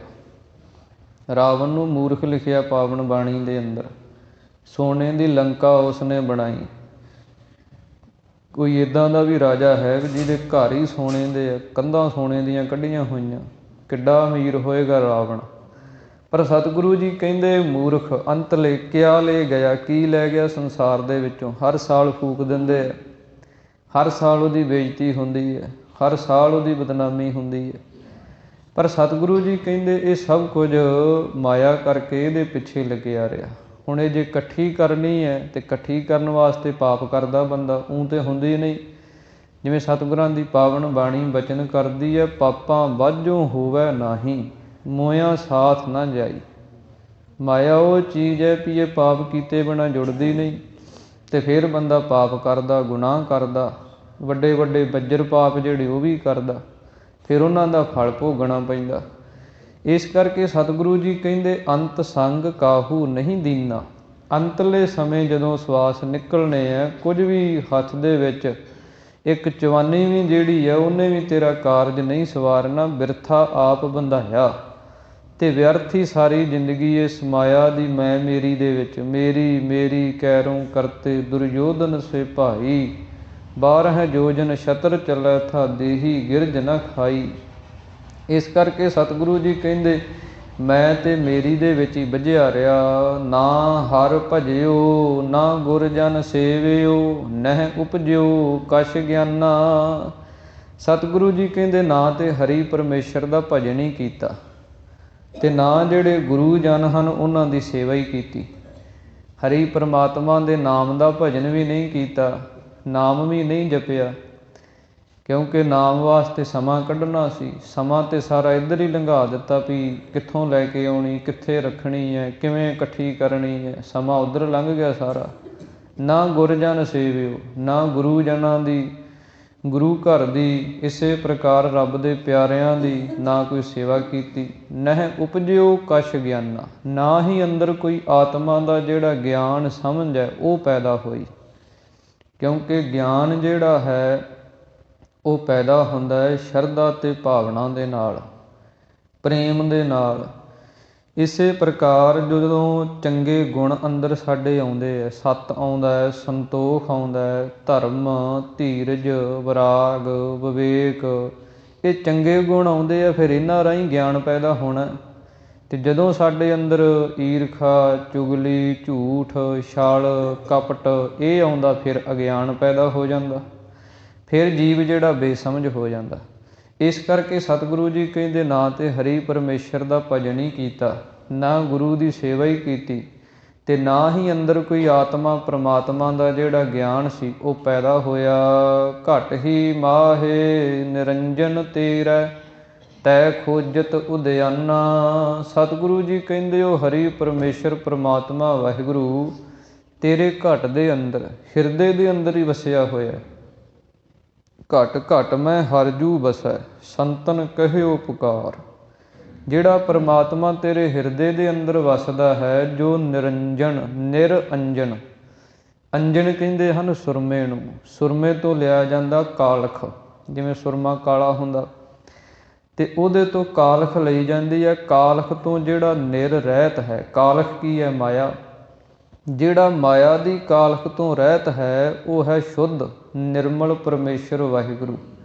ਸਤਿਗੁਰੂ ਜੀ ਕਹਿੰਦੇ ਉਹ ਜੋ ਪਰਮੇਸ਼ਰ ਵਾਹਿਗੁਰੂ ਮਾਇਆ ਦੀ ਮੈਲ ਤੋਂ ਰਹਿਤ ਹੈ ਉਹ ਤੇਰੇ ਅੰਦਰ ਵਸਦਾ। ਤੈ ਖੋਜਤ ਉਦਿਆਨਾ, ਪਰ ਤੂੰ ਉਸ ਪਰਮੇਸ਼ਰ ਨੂੰ ਲੱਭਣ ਵਾਸਤੇ, ਉਦਿਆਨਾ ਦਾ ਭਾਵ ਹੈ ਕਿ ਬੀਆਬਾਨ ਜੰਗਲਾਂ ਦੇ ਅੰਦਰ ਫਿਰਦੇ ਰਹਿਣਾ, ਜਾਂ ਇਹ ਸੰਸਾਰ ਜਿਹੜਾ ਇੱਕ ਜੰਗਲ ਹੈ ਇਹਦੇ ਅੰਦਰ ਭੱਜਾ ਫਿਰਦਾ ਜੀਵ, ਬਾਹਰੋਂ ਲੱਭਣ ਦੀ ਕੋਸ਼ਿਸ਼ ਕਰਦਾ। ਇਸ ਕਰਕੇ ਕੋਈ ਜੰਗਲਾਂ ਦੇ ਅੰਦਰ, ਕੋਈ ਪਹਾੜਾਂ ਦੇ ਅੰਦਰ, ਕੋਈ ਕਿਤੇ, ਕੋਈ ਇਹ ਸੰਸਾਰ ਦੇ ਅੰਦਰ। ਪਰ ਸਤਿਗੁਰੂ ਜੀ ਕਹਿੰਦੇ ਜਿੱਥੋਂ ਲੱਭਣਾ ਸੀ ਉਹ ਤੇਰੇ ਅੰਦਰ ਹੈ। ਜਦੋਂ ਬਿਰਤੀ ਤੇਰੀ ਅੰਤਰਮੁਖੀ ਹੋ ਗਈ, ਜਦੋਂ ਤੂੰ ਆਪਣੇ ਅੰਦਰ ਦੀ ਯਾਤਰਾ ਸ਼ੁਰੂ ਕਰ ਦਿੱਤੀ, ਫਿਰ ਸਤਿਗੁਰੂ ਜੀ ਕਹਿੰਦੇ ਉਹ ਪਰਮੇਸ਼ਰ ਵਾਹਿਗੁਰੂ ਤੇਰੇ ਅੰਦਰੋਂ ਹੀ ਪ੍ਰਗਟ ਹੋਏਗਾ। ਜਿਵੇਂ ਸਤਿਗੁਰਾਂ ਦੀ ਪਾਵਨ ਬਾਣੀ ਬਚਨ ਕਰਦੀ ਹੈ, ਤੂੰ ਹਿਰਦੈ ਗੁਪਤ ਵਸੈ ਦਿਨ ਰਾਤੀ, ਤੇਰਾ ਭਾਉ ਨਾ ਬੁੱਝੈ ਗੁਵਾਰੀ। ਹਿਰਦੇ ਦੇ ਅੰਦਰ ਹੀ ਵਸਦਾ ਹੈ। ਇਸੇ ਪ੍ਰਕਾਰ ਸਤਿਗੁਰਾਂ ਨੇ ਉਦਾਹਰਨਾਂ ਦਿੱਤੀਆਂ ਹਨ। ਸਤਿਗੁਰੂ ਜੀ ਕਹਿੰਦੇ ਸਗਲ ਬਨਸਪਤ ਮਹਿ ਬੈ ਸੰਤਰ, ਸਗਲ ਦੂਧ ਮਹਿ ਘੀਆ, ਊਚ ਨੀਚ ਮਹਿ ਜੋਤ ਸਮਾਣੀ, ਘਟ ਘਟ ਮਾਧੋ ਜੀਆ। ਦੁੱਧ ਦੇ ਅੰਦਰ ਘਿਓ ਹੈ। ਕਿਸੇ ਨੂੰ ਆਖੋ ਵੀ ਇਸ ਦੁੱਧ ਦੇ ਅੰਦਰ ਕੀ ਹੈ, ਵੀ ਦੁੱਧ ਦੇ ਅੰਦਰ ਘਿਓ ਹੈ, ਫਿਰ ਦਿਸਦਾ ਤੇ ਹੈ ਨਹੀਂ। ਫਿਰ ਦਿਸੇਗਾ ਕਿਵੇਂ? ਉਹ ਦੁੱਧ ਨੂੰ ਤੱਤਾ ਕਰੋ, ਫਿਰ ਉਹਨੂੰ ਜਾਗ ਲਾਓ, ਫਿਰ ਦਹੀਂ ਬਣੂ, ਫਿਰ ਰਿੜਕੋ, ਫਿਰ ਮੱਖਣੀ ਕੱਢੋ, ਤੱਤੀ ਕਰੋ, ਘਿਓ ਬਣ ਗਿਆ। ਇੱਦਾਂ ਮਿਹਨਤ ਕਰਨੀ ਪੈਂਦੀ ਹੈ, ਸਮਾਂ ਲੱਗਦਾ, ਯਤਨ ਕਰਨੇ ਪੈਂਦੇ ਹੈ। ਇਸੇ ਪ੍ਰਕਾਰ ਹੀ ਉਹ ਪਰਮੇਸ਼ਰ ਹੈ ਤੇ ਹਿਰਦੇ ਦੇ ਅੰਦਰ ਹੀ, ਪਰ ਉਹਦੇ ਵਾਸਤੇ ਮਿਹਨਤ ਹੈ, ਉਹਦੇ ਵਾਸਤੇ ਕੋਈ ਕਰਮ ਧਰਮ ਸਾਨੂੰ ਕਰਨੇ ਪੈਂਦੇ ਹੈ। ਇਸ ਕਰਕੇ ਸਤਿਗੁਰੂ ਜੀ ਕਹਿੰਦੇ ਉਹ ਤੇਰੇ ਹਿਰਦੇ ਦੇ ਅੰਦਰ ਹੀ ਪਰਮੇਸ਼ਰ ਵਾਹਿਗੁਰੂ ਵਸਦਾ ਹੈ, ਤੇ ਤੂੰ ਕਿਉਂ ਉਸ ਨੂੰ ਬਾਹਰ ਦੀ ਖੋਜ ਦੇ ਅੰਦਰ ਲੱਭਦਾ ਹੈ। ਬਹੁਤ ਜਨਮ ਭਰਮਤ ਤੈ ਹਾਰਿਓ, ਅਸਥਿਰ ਮਤ ਨਹੀਂ ਪਾਈ। ਸਤਿਗੁਰੂ ਜੀ ਕਹਿੰਦੇ ਬਹੁਤ ਜਨਮ, ਕਈ ਜਨਮ ਜਿਹੜੇ 84 ਲੱਖ ਜੂਨਾਂ ਦੇ ਅੰਦਰ ਧਾਰਨ ਕਰਕੇ ਤੂੰ ਭਰਮਦਾ ਰਿਹਾ, ਤੇ ਭਰਮ ਕੇ ਹਾਰ ਗਿਆ, ਥੱਕ ਗਿਆ। ਫਿਰ ਸਤਿਗੁਰੂ ਜੀ ਕਹਿੰਦੇ ਅਸਥਿਰ ਮਤ ਨਹੀਂ ਪਾਈ। ਜਿਹੜੀ ਅਚਲ ਮਤ ਸੀ, ਆਪਣੇ ਸਰੂਪ ਦੇ ਅੰਦਰ ਟਿਕਾ ਵਾਲੀ ਜਿਹੜੀ ਬਿਰਤੀ ਸੀ, ਉਹ ਤੈਨੂੰ ਪ੍ਰਾਪਤੀ ਨਹੀਂ ਹੋਈ। ਇੰਨੇ ਜਨਮ ਧਾਰਨ ਕੀਤੇ, ਪਰ ਜਿਹੜੀ ਅਸਲੀ ਗੱਲ ਸੀ ਉਹ ਤੈਨੂੰ ਮਿਲੀ ਨਹੀਂ। ਜਿਵੇਂ ਸਤਿਗੁਰਾਂ ਨੇ ਬਚਨ ਕੀਤੇ ਹਨ, ਕਿਰਤ ਕਰਮ ਕੇ ਵਿਛੜੇ, ਕਰ ਕਿਰਪਾ ਮਿਲੋ ਰਾਮ, ਚਾਰ ਕੁੰਟ ਦਹਿ ਦਿਸ ਭ੍ਰਮੇ, ਥੱਕ ਆਏ ਪ੍ਰਭ ਕੀ ਸਾਮ। ਸਤਿਗੁਰੂ ਜੀ ਉਚਾਰਨ ਕਰਦੇ ਹਨ ਕਿ ਜੇ ਇਹ ਮਨੁੱਖਾ ਜਨਮ ਨੂੰ ਪ੍ਰਾਪਤ ਕਰਕੇ ਤੂੰ ਗੁਰੂ ਦੀ ਸ਼ਰਨ ਆ ਜਾਏ, ਫਿਰ ਤੇਰੀ ਜਿਹੜੀ ਅਸਲੀ ਜਿਹੜੀ ਤੇਰੀ ਘਾਟ ਹੈ ਉਹ ਪੂਰੀ ਹੋ ਸਕਦੀ ਹੈ। ਮਾਨਸ ਦੇਹ ਪਾਏ ਪਦ ਹਰ ਭਜ, ਨਾਨਕ ਬਾਤ ਬਤਾਈ। ਸਤਿਗੁਰੂ ਜੀ ਕਹਿੰਦੇ ਮਨੁੱਖਾ ਦੇਹ ਨੂੰ ਪ੍ਰਾਪਤ ਕਰਕੇ ਪਦ ਹਰ ਭਜ, ਪਦ ਦਾ ਅਰਥ ਹੁੰਦਾ ਚਰਨ, ਕਿ ਜੋ ਹਰੀ ਪਰਮੇਸ਼ਰ ਪ੍ਰਮਾਤਮਾ ਦੇ ਚਰਨ ਹਨ ਉਹਨਾਂ ਦਾ ਭਜਨ ਨਹੀਂ ਕੀਤਾ, ਉਹਨਾਂ ਦੀ ਸੇਵਾ ਕਰ। ਨਾਨਕ ਬਾਤ ਬਤਾਈ। ਸਤਿਗੁਰੂ ਸ਼੍ਰੀ ਗੁਰੂ ਤੇਗ ਬਹਾਦਰ ਮਹਾਰਾਜ ਉਚਾਰਨ ਕਰਦੇ ਹਨ, ਇਹ ਜਿਹੜੀ ਗੱਲ ਹੈ, ਇਹ ਜਿਹੜੀ ਬਾਤ ਹੈ, ਇਹ ਸਾਨੂੰ ਸਾਡੇ ਗੁਰੂ ਨੇ, ਧੰਨ ਗੁਰੂ ਨਾਨਕ ਪਾਤਸ਼ਾਹ ਮਹਾਰਾਜ ਨੇ ਦੱਸੀ ਹੈ। ਇਹ ਸੰਸਾਰ ਦੇ ਅੰਦਰ ਸਤਿਗੁਰਾਂ ਨੇ ਇਹ ਗੱਲ ਦ੍ਰਿੜ ਕਰਵਾਈ ਹੈ ਕਿ ਮਨੁੱਖਾ ਦੇਹ ਨੂੰ ਪ੍ਰਾਪਤ ਕਰਕੇ ਹਰੀ ਪਰਮੇਸ਼ਰ ਦੇ ਚਰਨਾਂ ਦੀ ਸੇਵਾ ਕਰਨੀ, ਗੁਰੂ ਦੇ ਚਰਨਾਂ ਦੀ ਸੇਵਾ ਕਰਨੀ, ਗੁਰੂ ਕੀ ਪਾਵਨ ਗੁਰਬਾਣੀ ਦੀ ਸੇਵਾ ਕਰਨੀ, ਇਸ ਨੂੰ ਪੜ੍ਹਨਾ, ਇਸ ਨੂੰ ਸਮਝਣਾ, ਵਿਚਾਰਨਾ, ਧਾਰਨ ਕਰਨਾ। ਇਹਦੇ ਦੁਆਰਾ ਸਤਿਗੁਰੂ ਜੀ ਕਹਿੰਦੇ ਤੇਰੇ ਜੀਵਨ ਦੀ ਕਲਿਆਣ ਹੈ, ਤੇਰੇ ਜੀਵਨ ਦੀ ਸਫਲਤਾ ਹੈ। ਧੰਨ ਸ਼੍ਰੀ ਗੁਰੂ ਤੇਗ ਬਹਾਦਰ ਮਹਾਰਾਜ ਸੱਚੇ ਪਾਤਸ਼ਾਹ ਜੀ ਨੇ ਇਹ ਪਾਵਨ ਪਵਿੱਤਰ ਸ਼ਬਦ ਦੇ ਰਾਹੀਂ ਸਾਨੂੰ ਉਪਦੇਸ਼ ਬਖਸ਼ਿਸ਼ ਕੀਤੇ ਹਨ, ਜਿਨ੍ਹਾਂ ਨੂੰ ਆਪਾਂ ਪੜ੍ਹਿਆ, ਸੁਣਿਆ, ਵਿਚਾਰਿਆ ਹੈ। ਸਤਿਗੁਰੂ ਜੀ ਕਿਰਪਾ ਕਰਨ, ਇਹ ਸਭ ਵਿਚਾਰਾਂ ਸਾਡੇ ਹਿਰਦਿਆਂ 'ਚ ਵਸਣ। ਅੱਜ ਜੋ ਮਹਾਨ ਗੁਰਮਤਿ ਸਮਾਗਮ ਸ੍ਰੀ ਅਖੰਡ ਪਾਠ ਸਾਹਿਬਾਂ ਦੀ ਪ੍ਰਾਰੰਭਤਾ ਨੂੰ ਕਰਕੇ ਆਰੰਭ ਹੋ ਰਹੇ ਹਨ। ਸਤਿਗੁਰੂ ਜੀ ਕਿਰਪਾ ਕਰਨ, ਇਹ ਸਾਰੇ ਸਮਾਗਮ ਦੇ ਅੰਦਰ ਆਪ ਸਤਿਗੁਰੂ ਜੀ ਅੰਗ ਸੰਗ ਸਹਾਈ ਹੋ ਕੇ ਸਹਾਇਤਾ ਕਰਨ। ਆਪ ਸੰਗਤਾਂ ਦਾ ਧੰਨਵਾਦ ਜੋ ਇਹ ਸਾਰੇ ਸਮਾਗਮ ਨੂੰ ਹਰ ਸਾਲ ਬੜੀ ਸ਼ਰਧਾ ਪ੍ਰੇਮ ਭਾਵਨਾ ਦੇ ਨਾਲ, ਤਨ ਮਨ ਧਨ ਦੇ ਨਾਲ ਸੇਵਾ ਕਰਕੇ ਸਫਲ ਬਣਾਉਂਦੇ ਹੋ। ਸਤਿਗੁਰੂ ਜੀ ਕਿਰਪਾ ਕਰਨ। ਇਸੇ ਪ੍ਰਕਾਰ ਸਤਿਕਾਰਯੋਗ ਬਾਬਾ ਜੀ ਬਾਬਾ ਹਰਮੇਲ ਸਿੰਘ ਜੀ ਜੋ ਆਪ ਸੰਗਤਾਂ ਦੇ ਸਹਿਯੋਗ ਦੇ ਨਾਲ ਇਹ ਸਾਰੇ ਸਮਾਗਮ ਕਰਵਾਉਂਦੇ ਹਨ। ਅਤੇ ਬਾਬਾ ਜੀ ਦੱਸ ਰਹੇ ਸਨ ਕਿ ਸਾਰੀ ਸੇਵਾ ਗੁਰੂ ਘਰ ਦੀ, ਇਸੇ ਪ੍ਰਕਾਰ ਦੇਗ ਬਣਾਉਣ ਦੀ, ਇਸੇ ਪ੍ਰਕਾਰ ਮਹਾਰਾਜ ਦੇ ਦਰਬਾਰ ਦੀ ਸੇਵਾ ਸਾਰੀ ਹੀ ਪਿੰਡ ਦੇ ਨੌਜਵਾਨ ਵੀਰ ਜਿਹੜੇ ਉਹ ਕਰਦੇ ਹੈ। ਅਤੇ ਸਤਿਗੁਰਾਂ ਦੀ ਕਿੰਨੀ ਕਿਰਪਾ ਹੈ ਕਿ ਇਸ ਅੰਮ੍ਰਿਤ ਵੇਲੇ ਇਸ਼ਨਾਨ ਪਾਣੀ ਕਰਕੇ ਗੁਰੂ ਘਰੇ ਆ ਕੇ ਮਿਸਤਰੀ ਸਿੰਘ ਜਿਹੜੇ ਆ ਉਹ ਵੀ ਸੇਵਾ ਕਰਦੇ ਹੈ ਕਿ ਦਿਨ ਦੀ ਜਿਹੜੀ ਸ਼ੁਰੂਆਤ ਹੈ, ਦਿਨ ਦੀ ਜਿਹੜੀ ਆਰੰਭਤਾ ਹੈ ਉਹ ਗੁਰੂ ਘਰ ਦੇ ਅੰਦਰ ਸੇਵਾ ਕਰਕੇ ਕਰਨੀ, ਇਹ ਕਿੱਡੀ ਮਹਾਨ ਵੱਡੀ ਗੱਲ ਹੈ। ਇਸ ਕਰਕੇ ਸਤਿਗੁਰੂ ਜੀ ਆਪਣੇ ਸਾਰਿਆਂ 'ਤੇ ਕਿਰਪਾ ਕਰਨ। ਸੇਵਾਦਾਰ ਵੀਰ ਜਿਹੜੇ ਹੈ ਵੱਧ ਚੜ੍ਹ ਕੇ ਸੇਵਾ ਕਰੋ, ਗੁਰੂ ਘਰ ਦੀਆਂ ਖੁਸ਼ੀਆਂ ਪ੍ਰਾਪਤ ਕਰੋ। ਸਾਰੀਆਂ ਸੰਗਤਾਂ ਦਾ ਹੀ ਕੋਟਨ ਕੋਟ ਧੰਨਵਾਦ।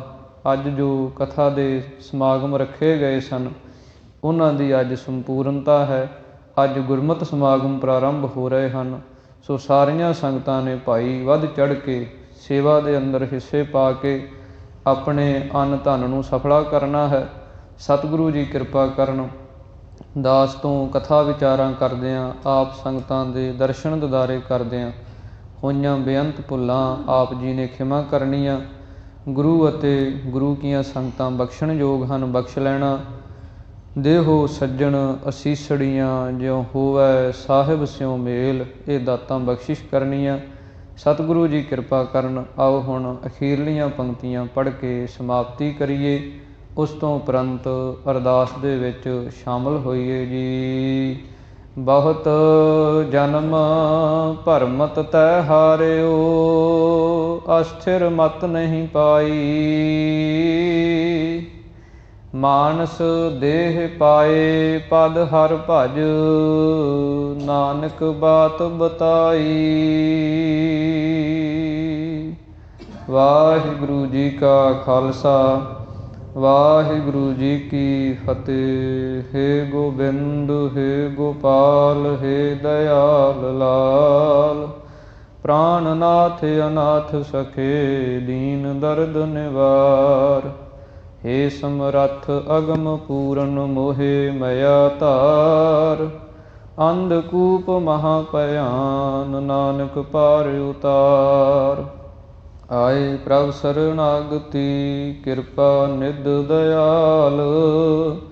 ਏਕ ਅੱਖਰ ਹਰ ਮਨ ਬਸਤ, ਨਾਨਕ ਹੋਤ ਨਿਹਾਲ। ਜਲ ਥਲ ਮਹੀਅਲ ਪੂਰਿਆ, ਸੁਆਮੀ ਸਿਰਜਣਹਾਰ। ਅਨਕ ਭਾਂਤ ਹੋਏ ਪਸਰਿਆ, ਨਾਨਕ ਏਕੰਕਾਰ। ਵਾਹਿਗੁਰੂ ਨਾਮ ਜਹਾਜ ਹੈ, ਚੜ੍ਹੇ ਸੋਤਰੇ ਪਾਰ। ਜੋ ਸ਼ਰਧਾ ਕਰ ਸੇਵੰਦੇ, ਗੁਰੂ ਪਾਰ ਉਤਾਰਨ ਹਾਰ।